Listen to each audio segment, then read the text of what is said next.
Hello students, welcome to जीवन classes. आज का यह video polytechnic diploma first year के फर्स्ट सेमेस्टर के स्टूडेंट्स जो ऑल ब्रांचेस के हैं उनके लिए है। ऑल ब्रांच के लिए यह वीडियो होगा और सब्जेक्ट होगा engineering drawing. Engineering drawing first, ये सभी ब्रांच में कॉमन सब्जेक्ट होता है और इस सब्जेक्ट में काफ़ी ज़्यादा बच्चों की बैक आती है। लेकिन आज यहाँ इस वीडियो के माध्यम से हम आपके बैक आने का डर को ख़त्म किए देते हैं और बताते हैं वे क्वेश्चन जिनके हेल्प से आप केवल अगर उन क्वेश्चन को भी करके चले जाएं तो आपकी बैक आने का डर बिल्कुल 0% हो जाता है। स्टूडेंट्स, बार बार पूछे जाने वाले क्वेश्चंस लास्ट 5 ईयर से बार बार जो पूछे जा रहे हैं वे क्वेश्चन हम यहाँ पर लेकर के आए हैं और वही क्वेश्चन यदि आप करके जाओ तो आप जो है 35-40 तक नंबर आप ला सकते हैं। तो polytechnic diploma first year first semester engineering drawing first के इम्पोर्टेंट क्वेश्चन को स्टार्ट कर रहे हैं। यहाँ पर हम बता रहे हैं न्यू सिलेबस के अनुसार सभी इम्पोर्टेंट क्वेश्चन। तो स्टूडेंट्स, जो भी इस वीडियो को देख रहे हैं, यदि वीडियो अच्छा लगे तो वीडियो को लाइक ज़रूर कर देना और जो स्टूडेंट्स हमारे चैनल पर नए हैं तो चैनल को सब्सक्राइब जरूर कर लें और बेल आइकन को प्रेस करना न भूलें। हमारा यह पूर्ण विश्वास है कि इस वीडियो के माध्यम से आप इंजीनियरिंग ड्राइंग में अच्छा स्कोर कर पाएंगे। प्लीज़ सपोर्ट जीवन क्लासेस। चलिए स्टार्ट करते हैं polytechnic first year engineering drawing first all branches का यह सब्जेक्ट इंपोर्टेंट क्वेश्चन के लिए। पहला क्वेश्चन आपके सामने है 10 mm ऊंचाई। देखिए, ये आप जो मात्रक है ना उसको याद रखिए, जो आपको मात्रा दी हुई है, ठीक है। एक तो मात्रक जो mm दिया हुआ है और ये जो माप दी हुई है 10, ये याद रखिएगा, ठीक है। जो उसने दिया हुआ है केवल हमें उसी शेप में उसी साइज में हमको बनाना होगा, अपनी तरफ से कुछ नहीं करना स्टूडेंट, ठीक है। 10 mm ऊंचाई के एकल प्रयास ऊर्ध्व कैपिटल अक्षरों में निम्नलिखित वाक्य को लिखिए। जैसे 2016 में वाक्य आया था, he who would sow well must reap well. इस तरीके से यानी कि कोई भी आपको एक सेंटेंस आएगा, जैसे 2019 में आया था ब्यूरो ऑफ इंडिया स्टैंडर्ड। तो जो यदि आपको इस तरीके से कोई भी एक सेंटेंस दे देगा और आपसे कहेगा 10 mm में, 8 mm में, 12 mm में, इस तरीके से, वैसे ज़्यादातर जो है वो 10 mm ही स्टैंडर्ड ये है आता है। तो 10 mm ऊंचाई के एकल प्रयास ऊर्ध्व कैपिटल अक्षरों में निम्नलिखित वाक्य को लिखना होगा। जो भी वो आपको वाक्य देगा इंग्लिश में, तो आपको कैसे लिखना होगा? एक तो आपको 10 mm की उसकी ऊंचाई रखनी होगी। हाइट कितनी रखनी होगी? 10 mm, ठीक है। 10 mm की ऊंचाई रखनी होगी। जैसे हम लिखेंगे, जैसे ब्यूरो, बी बनाएंगे, यू बनाएंगे, आर ई, इस तरीके से। तो ये आपको रखनी होगी 10 mm की ऊंचाई, ठीक। 10 mm की ऊंचाई रखनी होगी और ये जो है आपको तिरछे अक्षरों में लिखना होगा इस तरीके से, ठीक है। इस तरीके से आपको लिखना होगा। तो आप इस तरीके से करिएगा। अगर आप एंगल को जानना चाहते हैं तो एंगल लगभग इसका 73 रखते हैं, ठीक है। 73 डिग्री ये एंगल रखिएगा, आपका जो है बिल्कुल एकदम करेक्ट बन जाएगा, ठीक है। आपने कॉलेज में देखा होगा कि किस तरीके से ये बनाते हैं। तो हम आपको यहाँ पर क्वेश्चन दे रहे हैं और हो सके तो हम आपको इसको सॉल्यूशन भी, जो भी क्वेश्चन का होगा वो आपको यहाँ पे प्रोवाइड करा देंगे, ठीक है। तो ज़्यादा टाइम नहीं है, आप जो है इसकी तैयारी कीजिएगा। 10 mm ऊंचाई के एकल प्रयास ऊर्ध्व कैपिटल अक्षरों में निम्नलिखित वाक्य को लिखिए, ठीक है। तो तिरछा कोण अगर आप जानना चाह रहे हैं तो तिरछा कोण लगभग 73 डिग्री होता है। 73 डिग्री पर आप तिरछे अक्षर को बनाइएगा और 10 mm की ऊंचाई यानी कि जो भी आपको यहाँ पर दिया हो उसकी ऊंचाई रखिएगा, ठीक है, तब आप बनाइएगा। क्लियर। नेक्स्ट क्वेश्चन आपके सामने देता ही ये तो आपको पता ही होना चाहिए, इसके बिना कोई भी ड्राइंग संभव नहीं है। आपको ड्राइंग के बारे में पता ही नहीं चलेगा, तो ये क्वेश्चन आपको पता होना चाहिए। ड्राइंग कार्य हेतु आवश्यक उपकरणों की सूची बनाइएगा, ठीक है। ये क्वेश्चन 2019 में पूछा गया था कि ड्राइंग कार्य हेतु आवश्यक उपकरणों की सूची बनाइए। 2015 में ये क्वेश्चन पूछा गया था। रिपीट पे रिपीट क्वेश्चन होते हैं स्टूडेंट्स। क्वेश्चन जो रिपीट होते हैं उन्हीं को अगर आप कर लीजिएगा, कम से कम तो आपको 30 और 35+ मार्क्स आपको वहाँ पर मिल जाते हैं, ठीक है। 10 से 15 नंबर का ही क्वेश्चन पेपर जो है अलग से आता है बदल करके, वरना जो है रिपीट क्वेश्चन होते हैं, आप उन्हीं को याद कर लीजिएगा, आप जो है वहाँ पर क्लियर हो जाओगे। तो ड्राइंग कार्य के लिए आवश्यक होता है आरेख पट, जिसको बोलते हैं ड्राइंग बोर्ड। पेंसिल का प्रयोग होता है 2H, H, HB या एट्सेट्रा, जो भी आप पेंसिल यूज़ कर रहे हैं उसको आप लिखिएगा। रबर का यूज़ होता है। बोर्ड क्लिप, पिन चाहिए या फिर हमें सेलो टैप भी चाहिए होगा। मिनी ड्राफ्टर का हमें यूज़ करना होगा। टी स्क्वायर को हमें जो है वहाँ पर यूज़ करना होगा, ये भी हमें आवश्यकता पड़ती है। सेट स्क्वायर की आवश्यकता पड़ती है, चांदा की आवश्यकता पड़ती है, पेंसिल उत्तेजक होता है जिसको हम बोलते हैं शॉर्पनर, और तिरछे वक्र की हमें आवश्यकता पड़ती है। तो स्टूडेंट्स ये होते हैं जो ड्राइंग कार्य हेतु आवश्यक उपकरण होते हैं, तो इनको आप जो है याद रखिएगा, इन सभी को आप याद रखिएगा, ये काफ़ी ज़्यादा इंपॉर्टेंट है, हर स्टूडेंट्स को ये पता होना चाहिए जो इंजीनियरिंग ड्राइंग का एग्ज़ाम देने के लिए जा रहे हैं। ठीक है, ये क्वेश्चन आपके सामने बार बार रखता है, ये काफ़ी ज़्यादा बार क्वेश्चन आ चुका है। 40 mm भुजा वाले नियमित पंचभुज का सामान्य विधि से निर्माण कीजिए। या तो वो आपको देखिएगा यहाँ पर आपको केवल ये अक्षर ये चीज़ बदलेगा, या तो पंचभुज बताएगा या अष्टभुज बताएगा या षटभुज बताएगा, केवल यहीं पर ये चेंजेस करता है और कहीं पर आपको चेंजेस नहीं करता।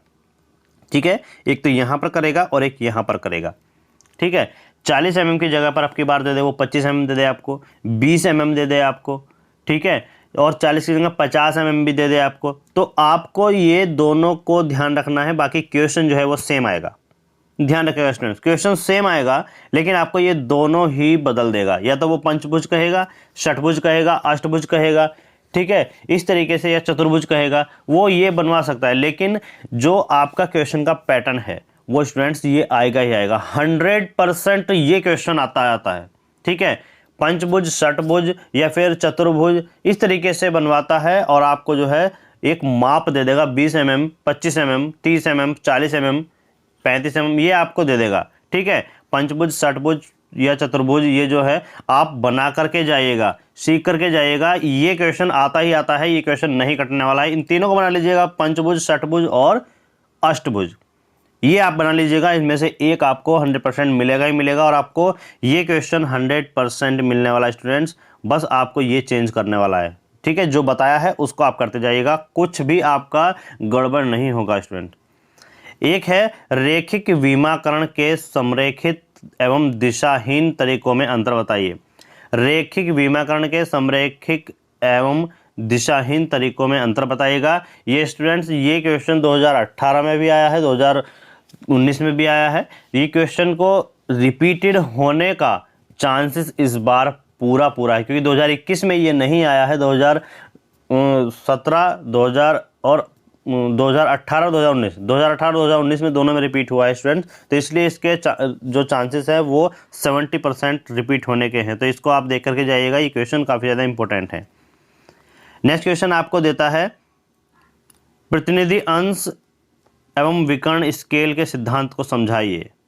प्रतिनिधि अंश क्या होता है ये आपको हम यहाँ पर बता देते हैं। ये आंसर इसका, ड्राइंग में वस्तु प्रदर्शित की गई माप तथा वस्तु की वास्तविक माप का जो अनुपात होता है उसको प्रतिनिधि अंश कहते हैं।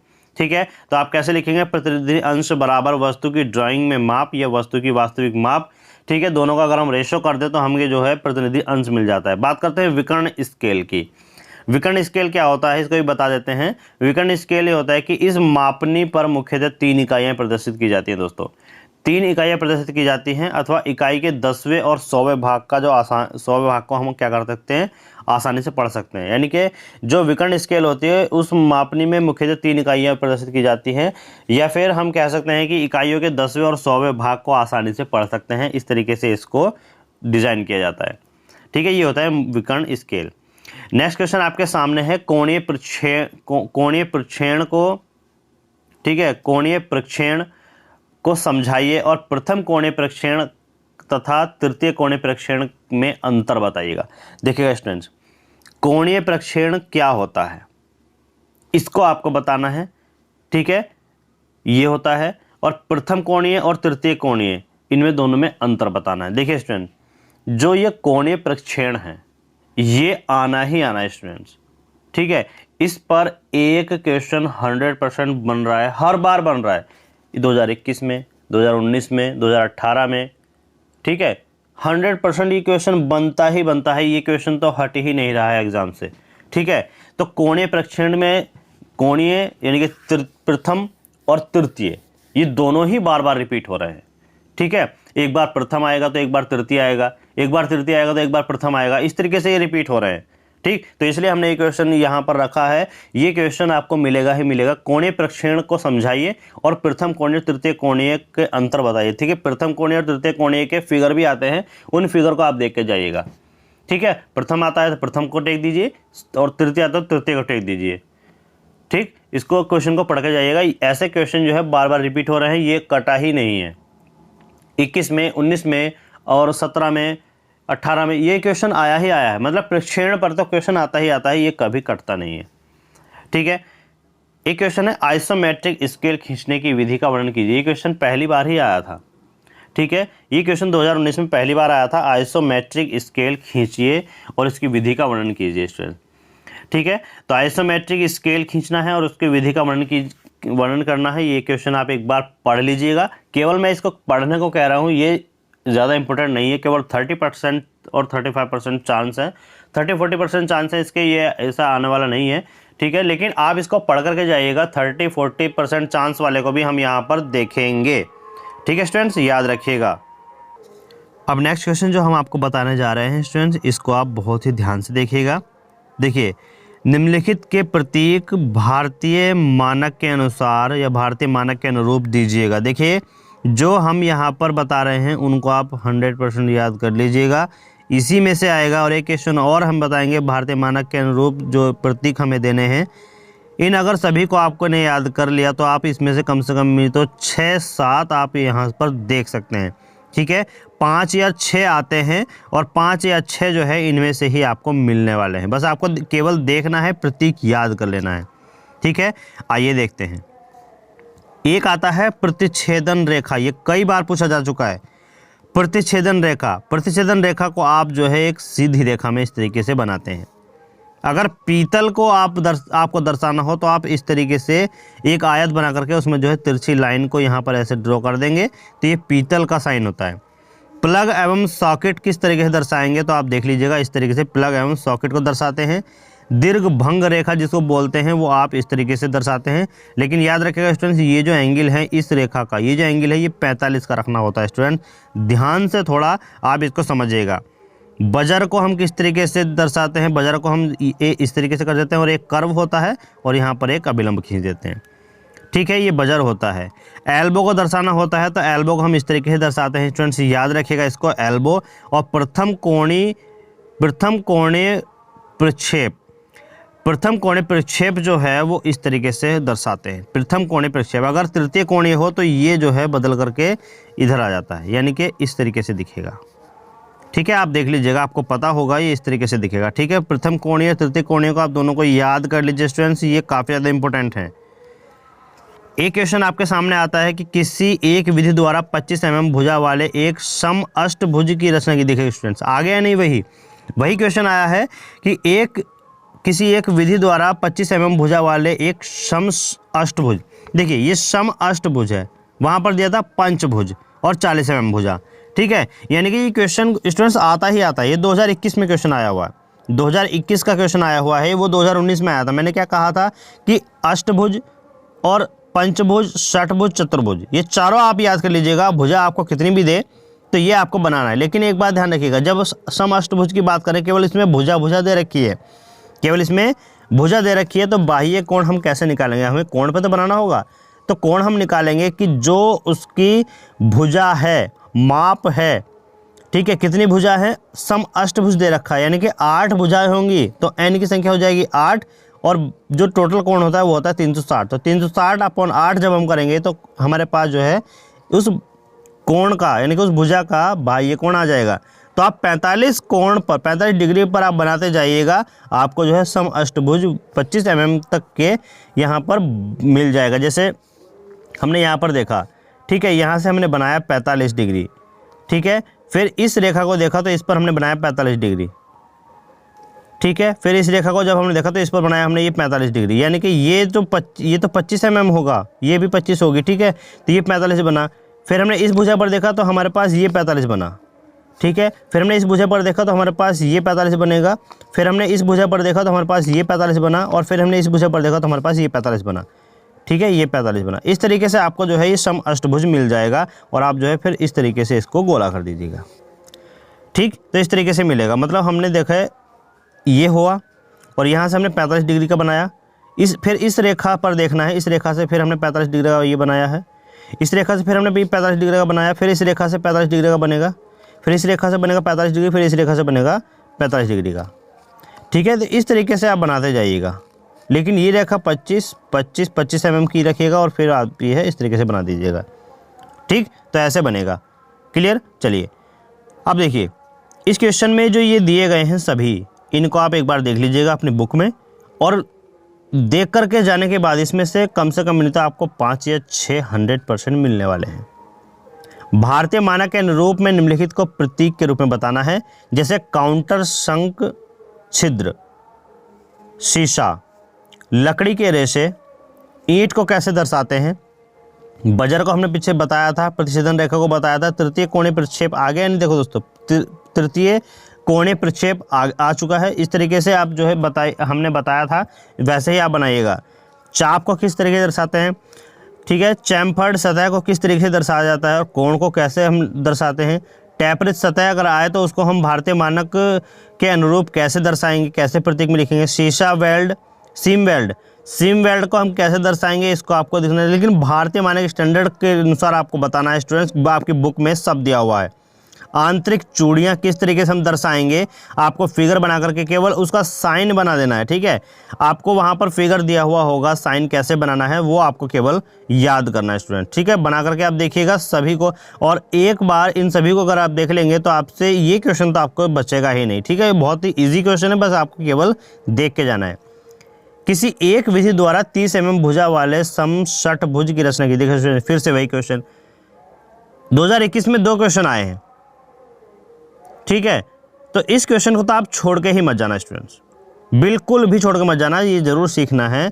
समअष्टभुज, षटभुज, पंचभुज, चतुर्भुज, माप कोई भी दे आपको, मैंने बताया है इस तरीके से आपको बनाना है। नेक्स्ट क्वेश्चन है, चित्र में एक वस्तु का सममितीय दृश्य दिखाया गया है, उचित पैमाने में विमाओं के साथ निम्नलिखित दृश्य तृतीय कोणीय प्रक्षेप में खींचिए। एक है सामने का दृश्य बताना है, राइट का दृश्य बताना है और अनुविक्षेप बताना है। ठीक है, तो आपको जो है इस तरीके से फिगर देगा, इस तरीके से आपको जो है एक फिगर दे देगा और आपको बताना होगा कि किस तरीके से इसको हम जो है ये तीनों बताएंगे। तीनों को मतलब क्या है कि सामने का दृश्य कैसे दर्शाया जाएगा, राइट का दृश्य इस फिगर से कैसे दर्शाएंगे और अनुविक्षेप जो है इस दृश्य से कैसे बताना है। तो ये फिगर आपको दिया हुआ है, इस तरीके से आपको दिया हुआ होगा और इसको बताना होगा आपको, जो व्यू है वो बताने होंगे। देखिएगा टॉप व्यू बताना है तो टॉप व्यू इस तरीके से, ठीक है, और फ्रंट व्यू हमारा इस तरीके से दिखाई देगा। और जब हम इसकी बात करेंगे राइट साइड व्यू की, तो राइट साइड व्यू हमें इस तरीके का दिखेगा। ठीक है, तो स्टूडेंट्स ये क्वेश्चन आप केवल इन क्वेश्चन को पढ़ जाइएगा, आपके 30+ मार्क्स कहीं नहीं जाएंगे स्टूडेंट्स, कहीं भी आपके 30+ मार्क्स नहीं जाएंगे, केवल इन क्वेश्चन को आप कर दीजिएगा। ठीक है, आप जो कहते हैं ना कि इंजीनियरिंग ड्राइंग में बैक लग जाती है, इंजीनियरिंग ड्राइंग में बैक कभी नहीं लगेगी, केवल इन क्वेश्चन को देख जाइएगा, यही क्वेश्चन है जो आपको पास करा देंगे। ठीक है, तो मिलते हैं स्टूडेंट्स नेक्स्ट वीडियो में। नेक्स्ट वीडियो आपके नेक्स्ट सब्जेक्ट की होगी और इन क्वेश्चन को आप जरूर पढ़ के जाइएगा। पॉलिटेक्निक डिप्लोमा फर्स्ट ईयर के इंजीनियरिंग ड्राइंग फर्स्ट के सभी इंपॉर्टेंट क्वेश्चन हमने आपको बता दिए हैं। ठीक है, इनसे बाहर आपका कोई भी क्वेश्चन अगर जाएगा तो वह न्यू क्वेश्चन होगा, केवल और केवल उन क्वेश्चन को आप जो है तैयार कर लीजिएगा। लेकिन ये क्वेश्चन बार बार रिपीट होते हैं स्टूडेंट्स, ये क्वेश्चन बार बार रिपीट होते हैं, ये तो हटने ही वाले नहीं है। 100% आपको वहाँ पर मिल जाएंगे, लेकिन 2-3 क्वेश्चन आपको ऐसे मिलेंगे जो आपकी बुक से, आपके सिलेबस से, जो आपके टीचर ने पढ़ाया है उस टीचर के अनुसार आप जो है उन क्वेश्चनों को कर लीजिएगा। लेकिन ये क्वेश्चन आप जरूर पढ़ के जाइएगा स्टूडेंट्स। ठीक है, thank you, thanks for watching.